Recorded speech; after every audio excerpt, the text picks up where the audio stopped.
Namaste. Today I am in the Kargar campus celebrating the 78th Independence Day, did flag hoisting, tree planting, and all that. And for a while, I was thinking about a generic way to address students who are or people who are at a milestone. It could be students completing their school education at 10th or 12th, or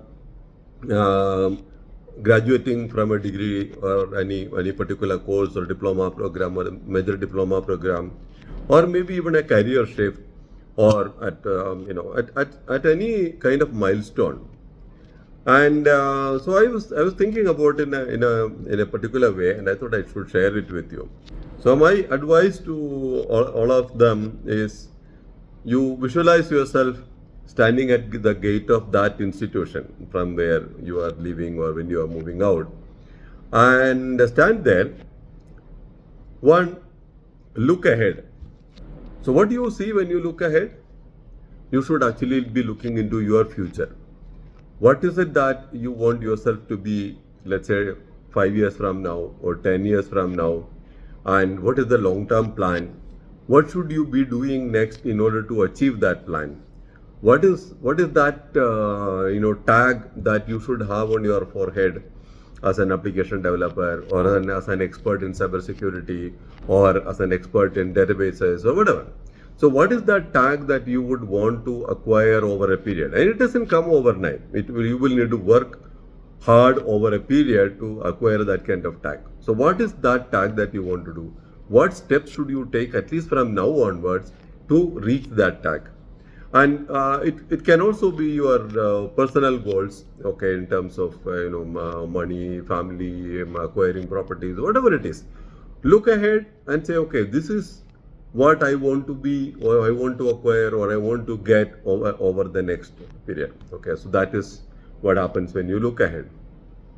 Then you turn and look behind.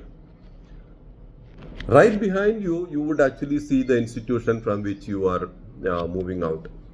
But if you look further, the other institutions which came along from early days, your schools, other organizations where you have worked, and others who have actually played some role in your life so far, your parents, your teachers, your friends. So the path that you have traveled so far in reaching where you are is what should come to your mind at that point. So you can think about how you should acknowledge them. You should be able to contribute. In what way can you contribute to them? And so those kind of thoughts, you can spend a minute thinking about those aspects. And obviously, the path that you have traveled by so far is very determining, is going to determine the path that is going to lie ahead of you to a good extent. So it is good to be, and I'm sure there is so many people, so many individuals who have contributed mostly positively, but there might also be a negative, and even negative contribution is a contribution, right? Somebody who says no to you is also teaching you something. So all that learning that you acquired over that period is what you should remember there. Then you look around you, okay, not just behind, front and behind, but look at the sides, look at the entire side. You basically cover the entire universe, or the entire world around you.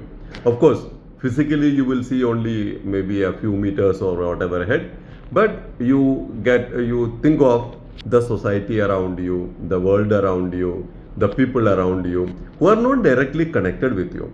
Okay, look at their challenges, the worries that they have, the floods that is affecting people, the cyclones, the heat wave, the climate change, the poverty, the water problem.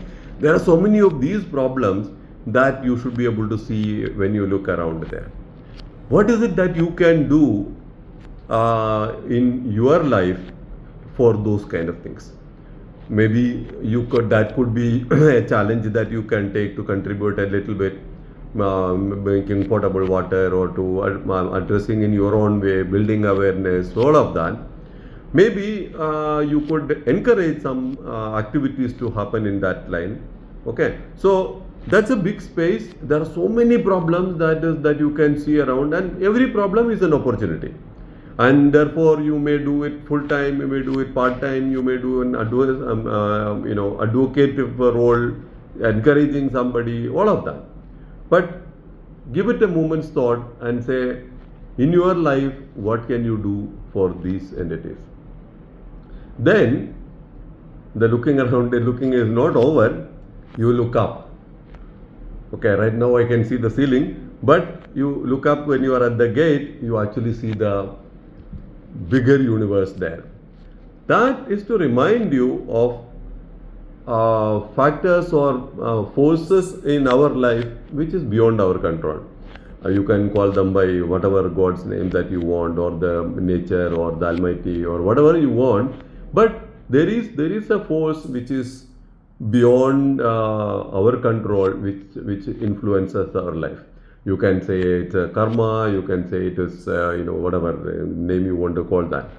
But look up and say thank you, because you have got this far, which is, I mean, possibly much better than what many others have been able to do. So, thank you to seek that continued blessing in whatever form it is, right? So, I think looking up is to signify that, to acknowledge the presence of something like that, and to thank that force, whatever name you want to call that. And lastly, look down. Is your feet on the ground? Are you getting too much excited that you think that you are flying around on the space? You shouldn't. Keep your feet on the ground. Be humble, because we are all infinitesimally small particles in the universe, right? And our achievements are also to only that much. They are great when you look at the immediate vicinity, look at a bunch of people. You might think you can feel, and you should feel happy and proud that yes, I've been able to complete this diploma, I've been able to do this degree, I completed this project on time, I did all that. They are all worth celebrating. But in the larger scheme of things, they have very limited space. So acknowledging that helps you to keep your feet on the ground, to not go too much overboard, as if you are on top of everything in the world, or you are far too more powerful than what you think you are, what actually is the case.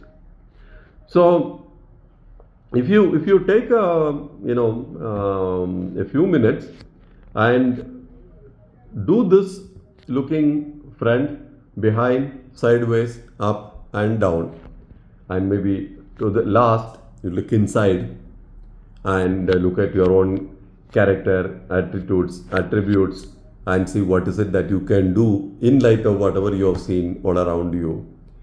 I think they can be very very molding effect without having to look at any advisors or anything from anywhere. It's a realization I'm sure will come to all of us. So if you like what I told you, do try it out and let me know what you think, what you felt, and how you can relate to this thought. So this is something that I've been kind of forming in my mind over a period of time, and I wanted to share it with you. Good luck until we meet in the next one.